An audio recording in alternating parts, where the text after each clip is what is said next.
সঠিক পর্যন্ত না দেয় তাহলে তাকে জালেম বলা হয়েছে। বাকি ব্যাখ্যা মোহতারাম উলামায়ে কেরাম আপনাদের সমীপে আমি পেশ করলাম।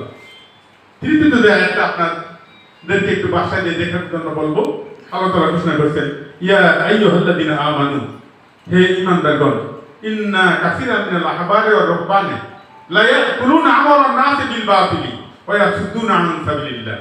হে ঈমানদারগণ, ইন্না কাসীরাম মিনাল আহবারি ওয়ার রুহবানি, নিশ্চয় অধিকাংশ আহবার এবং রুহবানগণ, ব্যাখ্যা আপনারা জানেন, তারা দুইটা কাজ করবে।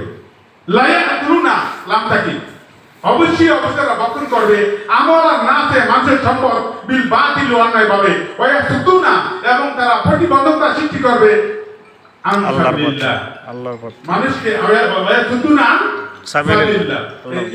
শব্দটা লাজের মুতাদি হিসাবে দুইভাবে ব্যবহার হয়। একটা অর্থ নিজের সঠিক পথ থেকে দূরে থাকে, আরেকটা হয় সে অন্য লোককে কি করে, দূরে রাখে।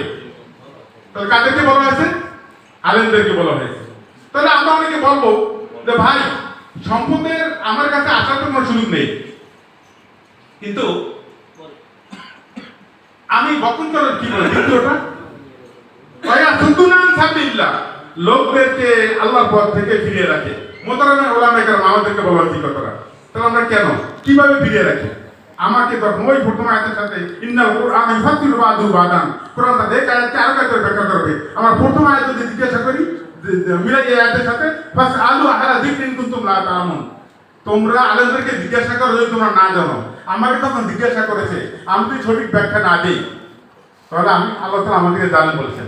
আর এতে বলেছেন ওয়া ইয়াসুদ্দুনা আন সাবিলিল্লাহ, তারা ফতোয়ার মাধ্যমে, তারা বিভিন্ন ধরনের বক্তব্যের মাধ্যমে লোকদেরকে সঠিক পথ থেকে তারা ফিরিয়ে রাখে, নিজে ফিরে ওই পথ থেকে, সঠিক পথ থেকে দূরে থাকে।